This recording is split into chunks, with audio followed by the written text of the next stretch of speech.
Hi guys, this is Mike Doble with Ski Southeast, and it is about 10 a.m. on Saturday morning, January 18th, the second day of a 4-day long Martin Luther King weekend, holiday weekend. And you can see the crowds are already gathering. This is at the top of Snowshoe Mountain and the Shaver Center Cam. We're going to see, as I give you a little bit of a tour this morning, you're going to see a little bit of some icing as we're getting some frozen precip across some of the area.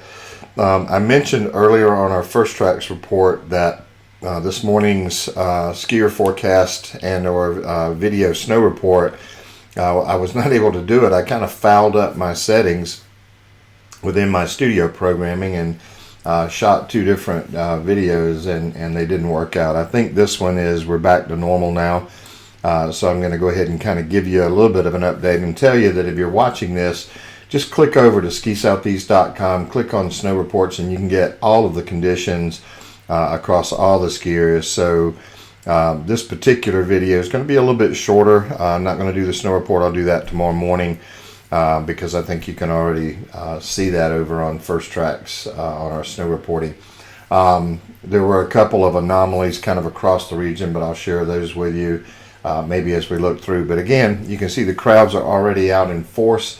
This is at the top of the learning area, at the top of Shaver Center, and then of course the slopes that take you down to the bottom of the mountain. But I'll kind of give you a little bit of a tour, a little bit of some of the things that I wanted to share this morning and wasn't able to do. There was a lot of snowmaking going on, some natural snow falling, especially up around Wisp Resort. I saw a good bit of snow falling on live on the cameras earlier, as I did mention on the First Tracks reporting, but nevertheless, looks like right now we're getting kind of a mixed mist type precip or no precip at all as you kind of look around the region. I want to go ahead and kind of share with you. I showed last night on Facebook some really great new shots from the new Beech Mountain Parkway camera that's brought to you by Beech Mountain Chalet Rentals. Thanks for Bell and those guys for partnering up. Right now you're seeing some fogged and cloudy conditions at the top of Beech. This was crystal clear this morning, so this has just really moved in. This system's kind of moving into the area. We're not seeing nearly the beautiful view that we saw yesterday, but this is showing now live road conditions from Beech Mountain Parkway. You'll be able to see the town sledding hill right next to the town hall from this vantage point as well. So if you're looking, once we start getting a good bit of snowfall, you're looking for road conditions atop Beech Mountain.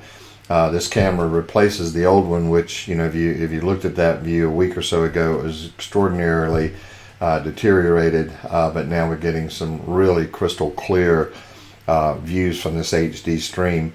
Not seeing that evidence of that right now, obviously, with the way that we're seeing the clouds have rolled in. But I'll kind of take you around the area right now.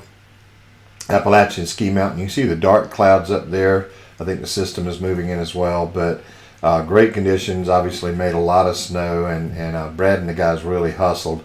This entire portion coming down Orchard the other day was washed out with that 4 inches of rain, so they've made an amazing flip, turnaround. Looks like we've got a snowboarding competition getting ready to go off. A lot of people are walking up that part of the mountain right now, so we may have to check that out in a little bit.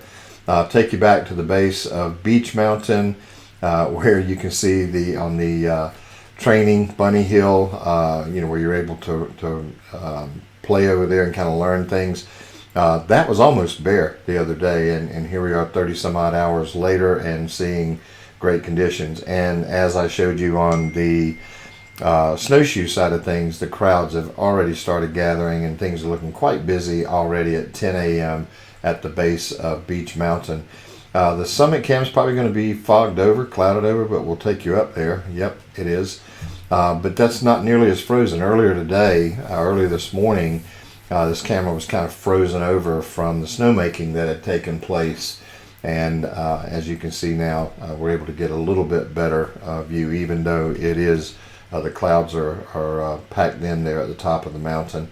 Visibility is going to be a little low, obviously. Catalucci's base cam, I watched Chris Bates and those guys as Chris was making snow this morning. Kind of an anomaly there this morning. We were seeing mid 20 degree temperatures across all of the mountaintops, with the lone exceptions of over in Gatlinburg, Smoky Mountain, Tennessee, and Sapphire Valley, and at Wolf Ridge, which was Wolf was hovering at about 32 degrees, just outside snowmaking capabilities.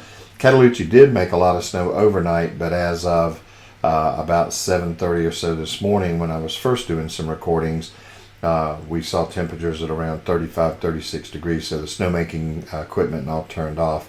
But you can see there, crowds already gathering again at Catalucci. A little bit of a cloudy system in that area as well, as you can tell here. We watched this morning as Ski Patrol on top of Catalucci was doing some training at that point in time as well, so they're obviously still hard at work at that.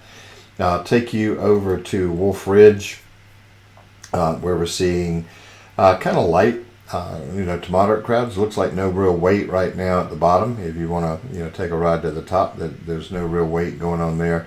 Again, they were not able to make snow, but nevertheless, they still have pretty good conditions considering, and they should be able to start making snow tonight. Probably the biggest transformation we saw was here at Sugar Mountain, where literally Thursday afternoon, this whole entire area right here was ground. It was absolutely bare, as was all of this area here was bare at the bottom of the Easy Street, the new Easy Street lift and the Easy Street trail. It was literally bare ground mud. And here we are 30 some odd hours later, and they've made just a truckload of snow, and the conditions are so much improved. Right now, we're not seeing a line right now. I would have expected already to see pretty strong backup, but pretty moderate crowd there at Sugar this morning, so they're looking good as well. Bryce Resort, we talked about, they did make some snow overnight, but no longer making snow. I think temperatures are just outside of the reach to be able to make snow. Not getting a lot of reporting going on from Bryce Resort, but nevertheless, they look like they're in good skiable condition and look like they're going to be able to make a lot more snow going forward. Homestead Resort, I reported on it on First Track. As you can see, their snowmaking fan guns are all out right in the middle of the mountain. That's because they're temporarily closed for skiing and snowboarding. Plan on reopening January the 26th. So they will begin making snow and doing some around-the-clock snowmaking over the next few days, as temperatures are forecasted to get quite a bit colder as we get into Sunday night and into next week. Massanutten Resort, watched them making a lot of snow this morning. You can see now the fan guns and snowmaking equipment is off. Good crowd on this portion of the mountain. I think we'll scroll around here in a moment to the other side. I think it does. And you can see they got a little bit of snowmaking going on last night and over the last 30 some odd hours. And in fact, there they are. They're still making snow on that portion of the mountain as we speak. So temperatures are obviously still in those mid to upper 20s, allowing Kenny Hess and Showalter and those guys to be able to continue to make snow. And as you can see, the crowds are already enjoying it as well. We tend to get the lift. Yeah, we are. We're getting the zip line on this tubing cam side on Massanutten, but this should pan around here any moment and show you the snow tubing operation, which we understand. I think they've either got 6 or 8 lanes of tubing. Well, the camera's iced over, so you can't see it. But they are making quite a bit of snow there. Now, I'm going to show you 3 different shots at Wintergreen this morning, still making snow at the base of the Blue Ridge Express. Pretty moderate crowd coming in there. Looks like people are enjoying themselves. Top of Skyline camera always gives us some great views, and it's not going to disappoint this morning, so there's some great views. Another amazing transformation. They had some mixed precip, but a lot of snowmaking as their snow power system cranked up. Really cool YouTube video if you want to get over to Ski Southeast and look down at the First Track story. Click on that. There's a pretty cool YouTube video that they posted. I thought was really good. Spoke to the thaw and the fact that there was a battle going on between Mother Nature and their snowmaking system. But wintergreen's looking good. You can see making snow across the entire mountain, and a good crowd there as well. I think I can give you one of the prettier shots. I'll allow this to scroll on over for a moment. Show some of the condos and stuff at the top of the mountain. But there you go. You're seeing quite a lot of snowmaking going on there. And then probably the prettier shot right now, anytime you get a lot of good snow, is the slope side camera. This will scroll around and show you a few different views. But you can see they're still manufacturing, making a lot of man-made powder. Their tubing hill looks good as well. I think it looks like they've got 3 lanes open right now.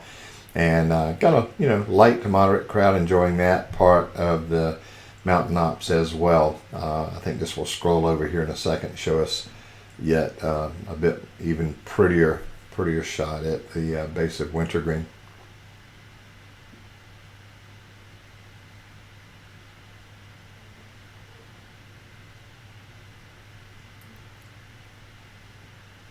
More people coming out as we speak to enjoy the snow tubing. Looks like a fairly long run there too.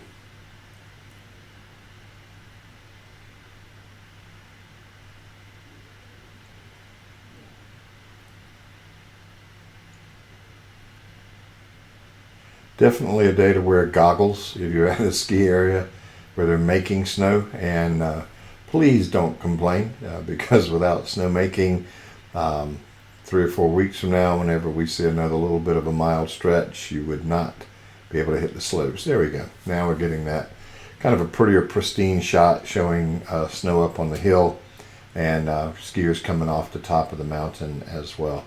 Canaan Valley, I really can't show you anything right now. The main camera is down there.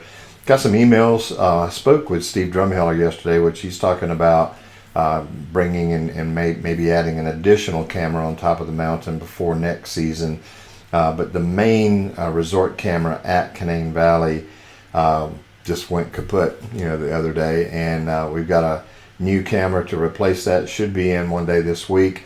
I did get some emails from Steve Drumheller and their crew, Tyler and the guys, that I think they're going to be trying to get up with Kenny and maybe moving the tubing camera from the tubing park, which is still in operation right now, but moving this camera over to the main part of the mountain just to be able to show people what's going on over there at the lodge side until the new camera comes in next week.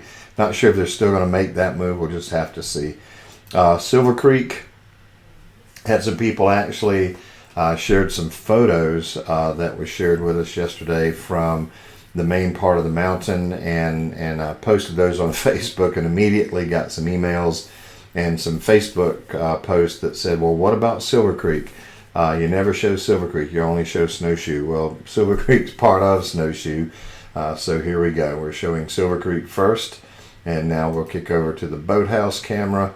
It's still a little bit frozen over, although not quite as bad as it was earlier.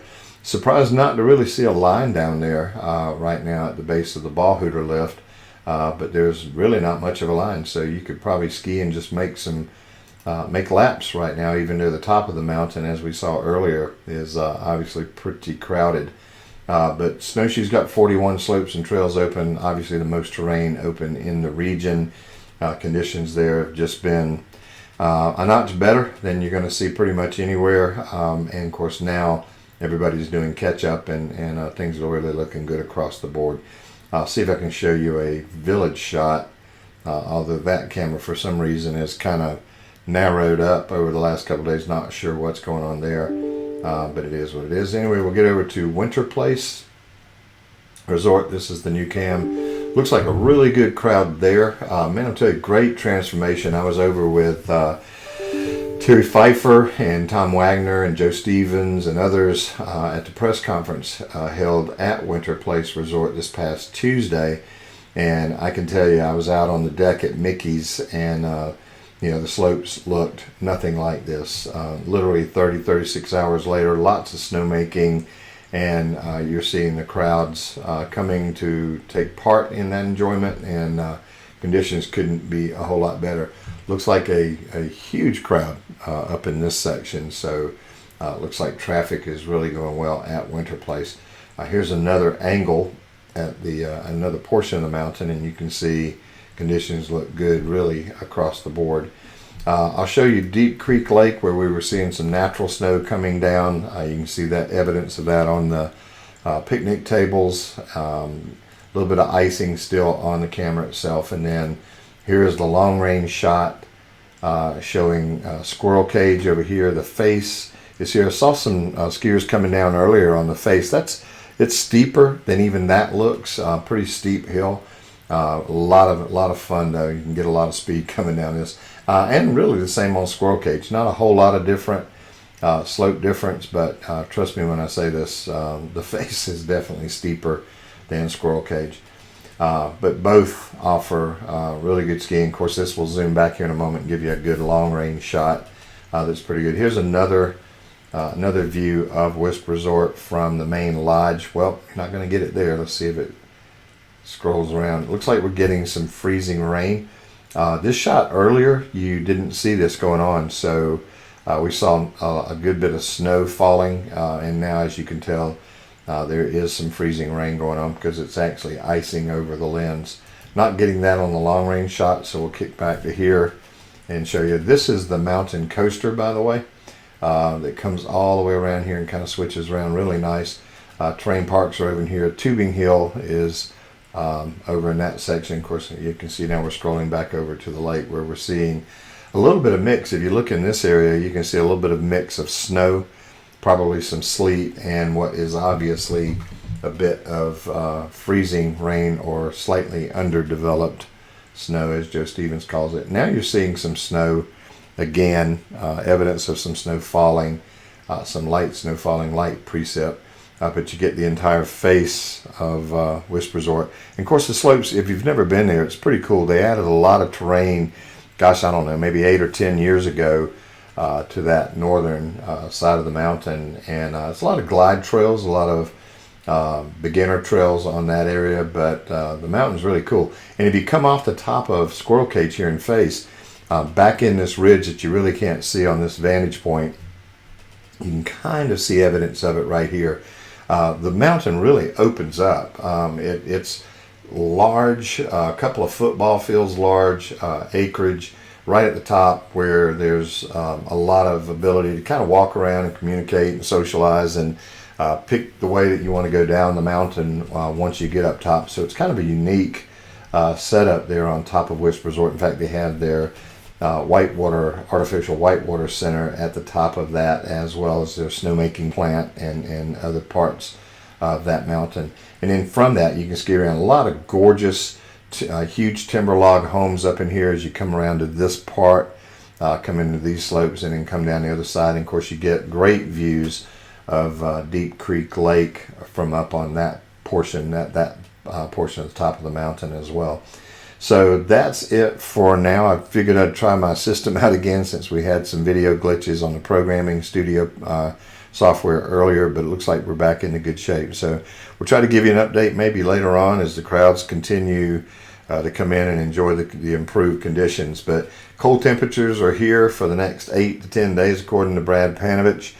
May get more than that out of it, and looks like winter is here for the second half of the ski season, which is pretty much officially started right about now. MLK weekend is typically right at the halfway point, and now we have all the second half of January, all of February, most all of March, depending on the ski areas. We ski right up until the end of March, 1st of April at some of the ski areas with weather permits. So that's it for your update here at 10:20 on January 18th. Check back soon.